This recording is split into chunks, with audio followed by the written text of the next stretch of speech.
Muy buenos días.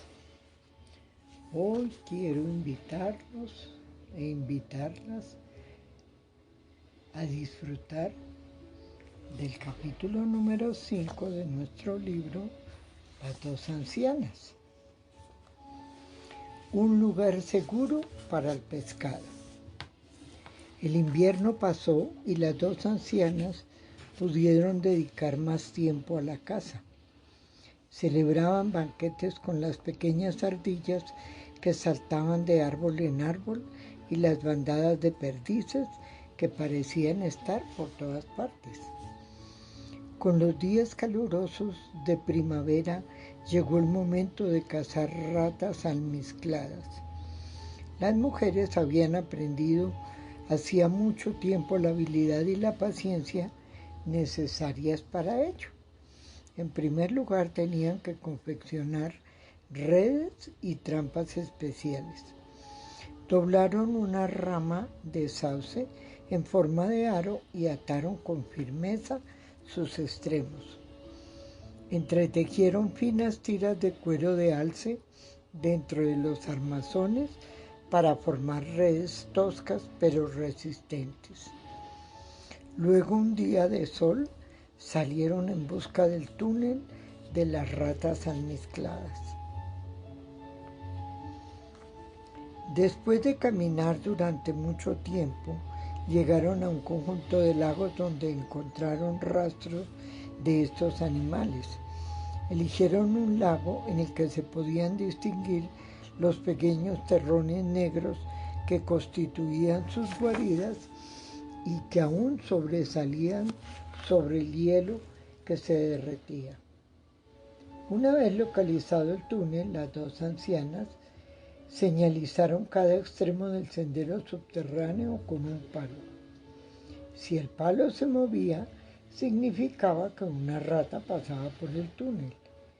Y cuando salía por el extremo opuesto, una de las mujeres la atrapaba con su red y terminaba con la vida dándole un golpe seco en la cabeza.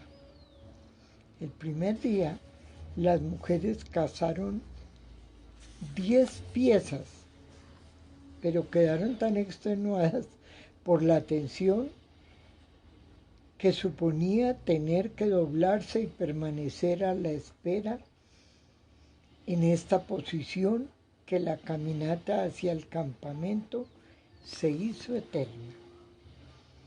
Los días de primavera les dejaban poco tiempo para charlar o reflexionar sobre el pasado porque estaban demasiado atareadas cazando ratas almizcleras y algunos castores y ahumándolos para su conservación.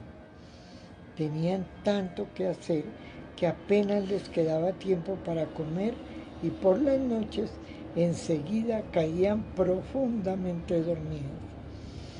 Cuando consideraron que habían cazado bastantes ratas almizcleras y castores, aparejaron sus bártulos y volvieron al campamento principal. Sin embargo, las mujeres seguían sintiéndose vulnerables. La zona rebosaba de vida animal y creían que con el tiempo aparecería otra gente. Lo más probable es que fueran de los suyos, pero desde que habían sido abandonadas aquel frío día de invierno, se sentían indefensas ante la generación más joven que había traicionado su confianza para siempre. Ahora el recelo las había vuelto precavidas ante lo que podría pasar si alguien las encontraba y descubría sus cada vez mayores provisiones. Discutieron sobre lo que debían hacer y acordaron que sería mejor irse hacia un lugar menos confortable, un lugar que a nadie le apeteciera explorar, un lugar, por ejemplo, en que los grandes enjambres de insectos propios del verano resultaran insoportables. A las mujeres no les gustaba la idea de tener que vérselas con los innumerables mosquitos sedientos de sangre que les esperaban entre los arbustos y sauces, pero el miedo a los humanos era aún mayor. Así que recogieron todas sus pertenencias e iniciaron los preparativos para trasladarse hacia su escondite. De día trabajaban durante las horas de mayor calor, cuando los mosquitos parecían esconderse, y al caer la noche se sentaban al humo de la hoguera para protegerse. Tardaron días en trasladarse al campamento, pero por fin se detuvieron cerca del arroyo y lanzaron una última mirada, deseosas de que el viento barriera cualquier indicio de su paso. Antes del traslado, las mujeres habían arrastrado grandes cantidades de corteza de abedul y ahora se daban cuenta de su error. Aunque tenían la costumbre de coger trozos de cortezas procedentes de árboles muy distanciados uno del otro, ningún ojo alerta pasaría por alto este detalle. Pero ya no había remedio, y con resignación abandonaron el campamento en busca de un lugar menos agradable en la espesura. Las dos ancianas pasaron los últimos días de primavera tratando de hacer más habitable su nuevo campamento. Levantaron unos refugios ocultos entre los sauces, bajo las sombras de los altos abetos, en lo más profundo del bosque. Después descubrieron un lugar fresco donde cavaron un agujero hondo y recubrieron con ramas de sauce. Allí guardaron una buena reserva de carne seca para el verano. También colocaron unas cuantas trampas encima para ahuyentar a cualquier depredador de fino olfato. Estaban rodeadas de mosquitos y mientras trabajaban utilizaban viejos métodos de protección para evitar que las acribillaran. Se engancharon borlas de cuero alrededor de la cara y por toda la ropa para evitar las picaduras de los insectos. Cuando eso parecía no ser, y por toda la ropa para evitar las picaduras de los insectos. Cuando esto parecía no ser suficiente, las mujeres se embadurnaban con grasa de rata almizclera para repeler aquella plaga de insectos voladores. Entre tanto, trazaron un sendero escondido hacia el arroyo, donde recogían agua, y ya a punto de llegar el verano, montaron las trampas de pescar. Una vez preparadas las trampas, la obtención del pescado no presentaba ningún problema. Tuvieron que trasladar el campamento más cerca del arroyo para no retrasarse en las tareas de cortar y secar. Al cabo de los días, un oso empezó a alimentarse del pescado que las mujeres habían guardado. Eso las preocupó, pero pronto llegaron a un inusitado acuerdo con el oso. Depositaban las entrañas de los peces lejos del campamento, donde el voraz animal podía tranquilamente tomarse todo el tiempo que le diera la gana para saborearlas. Muy pronto el sol ya les recordaba frío y naranja.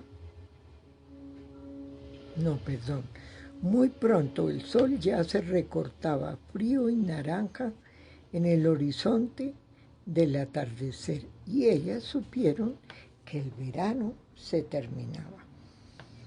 Para alegría de las mujeres, por esa misma época era cuando el salmón empezaba a abrirse camino para remontar el arroyo y depositar las huevas. Por lo tanto, durante un corto periodo tuvieron trabajo con la carne rojiza del pescado. El oso desapareció de la zona, pero las mujeres siguieron depositando las tripas junto al arroyo bastante más abajo de su campamento. Si el oso no se las comía, los inevitables cuervos las devoraban en un santiamén.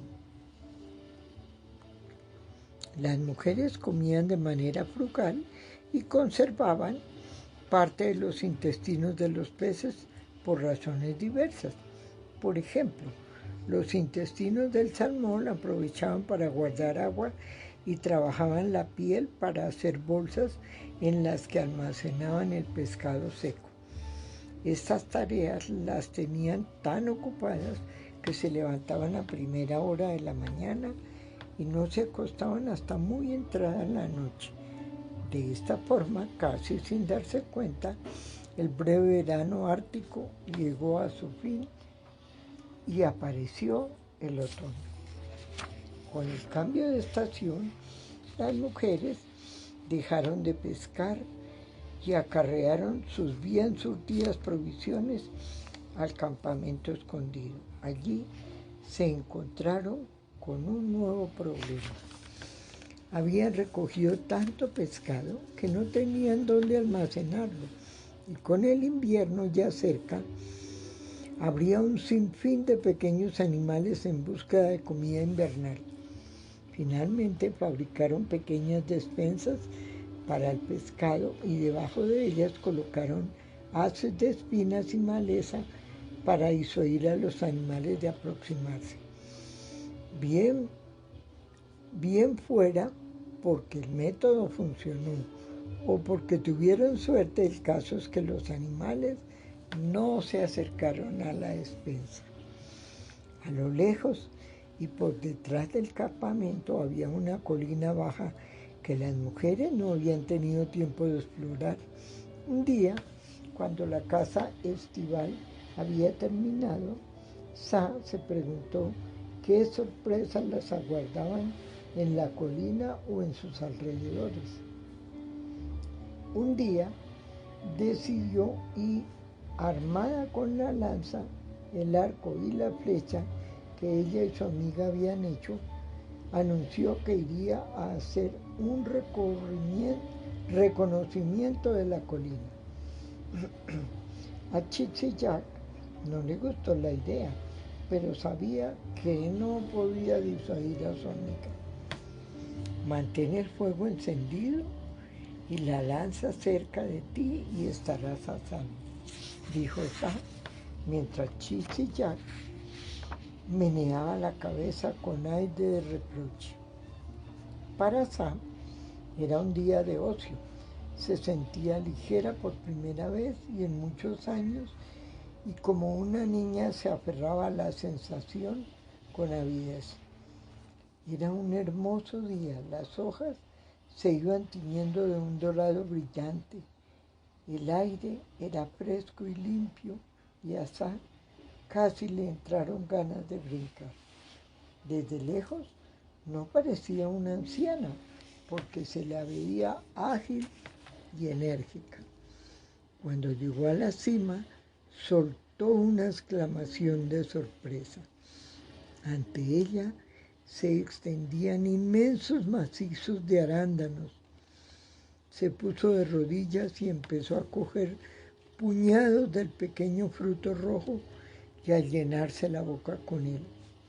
Mientras devoraba aquel delicioso manjar, un movimiento en la maleza cercana la hizo estremecerse. Poco a poco se obligó a mirar hacia el lugar de donde venía el ruido, imaginándose lo peor. Se tranquilizó cuando vio que era un alce macho. Entonces recordó que en esta época del año un alce macho podía ser el más peligroso entre los animales de cuatro patas. Por lo general tímido durante la época de celo, el alce no tiene miedo del hombre ni de nada que se mueva o se interponga en su camino. El animal se quedó quieto durante un largo rato. Parecía tan sorprendido e indeciso ante la pequeña mujer como lo estaba ella ante él.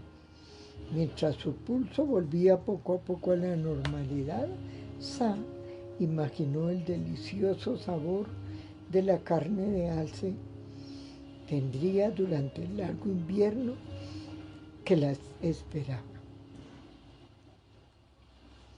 Mientras su pulso volvía poco a poco a la normalidad, Sa imaginó el delicioso sabor que la carne de alce tendría durante el largo invierno que las esperaba. En un impulso irrefrenable, echó mano a su carcaj para coger una flecha y colocarla en el arco.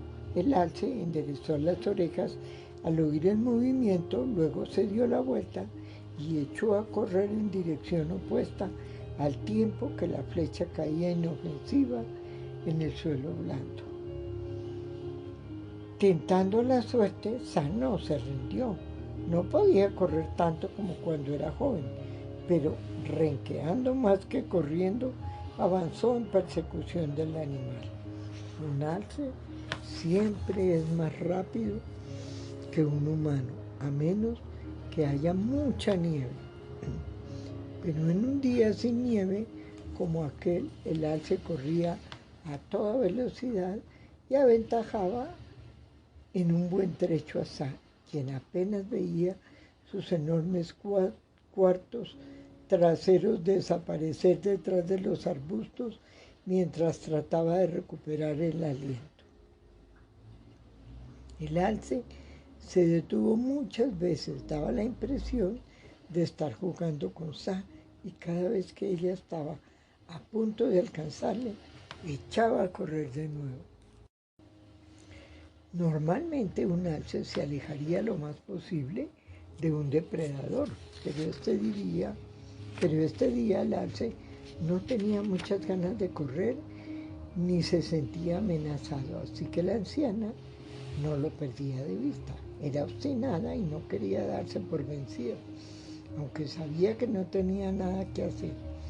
Al final de la tarde el alce parecía cansado del juego mientras la miraba con el rabillo de sus ojos redondos y oscuros. Luego levantó una oreja y comenzó a correr más rápido. Solo entonces Sa admitió su derrota y miró con desaliento el arbusto vacío. Lentamente emprendió el camino de regreso mientras se repetía a sí misma una y otra vez: si hubiera tenido 40 años menos, podría haberlo seguido. Era ya muy tarde cuando Sa llegó al campamento, donde su amiga permanecía expectante junto a la hoguera. Cuando Sa, cansada, se dejó caer sobre un montón de ramas de abeto, Chichi-Chac no pudo evitar soltarle: creo que hoy me he echado unos cuantos años encima por lo preocupada que me has tenido. A pesar del reproche que había en su voz, Chichi-Chac se sentía muy aliviada de que nada malo le hubiera ocurrido a Sa. Cuando sabía que se había portado tontamente, Sa comprendió lo mal que lo había pasado su amiga y se sintió avergonzada. Chichi-Chac le pasó una taza con pescado caliente y Sa lo comió despacio. Cuando hubo recobrado las fuerzas, Sa le contó a Chichi-Chac lo que había hecho durante el día. Chichi-Chac sonrió al imaginarse a su amiga corriendo tras un alce macho de largas patas, pero su sonrisa no fue demasiado amplia porque no solía sonreír de los demás. Sa se sentía agradecida por ello y al recordar los arándanos le contó a su amiga el gran hallazgo y las dos se animaron. Sa tardó unos días en recuperarse de su aventura con el alce, así que las dos ancianas se quedaron sentadas confeccionando grandes cestos con corteza de abedul. Luego volvieron a la colina y recogieron todos los arándanos que pudieron. Para entonces el otoño ya había llegado y por las noches refrescaba, lo que hizo recordar a las mujeres que tenían que almacenar leña para el invierno. Apilaron la leña sin en montones altos alrededor de la despensa y el refugio, y cuando ya no quedaba ni una sola rama en torno al campamento, se adentraron profundamente en el bosque para recoger más haces de leña que transportaron sobre sus espaldas. La tarea se prolongó hasta que empezaron a caer los primeros copos de nieve y un día, al despertarse, encontraron la tierra cubierta por un manto blanco. Ahora que se acercaba el invierno, las mujeres pasaban más tiempo en su refugio junto a la cálida hoguera. Sus días transcurrían más tranquilos porque estaban preparadas. Las ancianas se adaptaron pronto a la rutina diaria de recoger leña, mirar las trampas para los conejos y derretir nieve para obtener agua. Por las tardes se sentaban junto a la hoguera y se hacían compañía mutuamente. Durante los meses anteriores había estado demasiado ocupadas como para pensar en lo que les había ocurrido, y si aquellos recuerdos cruzaban su mente, trataban de alejarlos. Pero ahora que ya no tenían otra cosa que hacer por las tardes, aquellos tristes pensamientos volvían a ellas hasta que casi dejaron de hablar y únicamente contemplaban pensativas la pequeña hoguera. Era tabú pensar en los que las habían condenado a una muerte segura, pero aquellos pensamientos traidores no las abandonaban. La oscuridad se prolongó y la tierra se detuvo y se tornó silenciosa. Les costó mucho llenar aquellos largos días.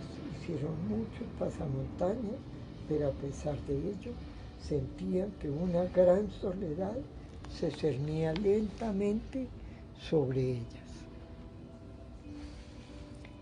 Bueno, hemos llegado al final de nuestro capítulo 5.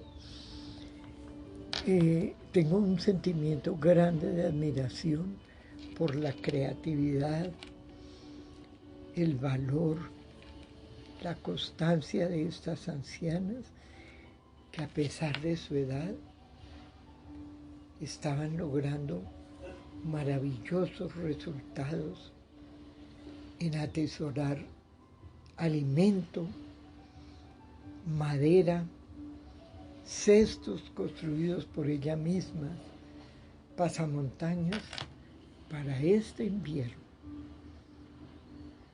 Gracias, gracias por acompañarme en este hermoso recorrido, y nos vemos próximamente en otro capítulo de nuestro libro. Bendiciones abundantes para todos y todas.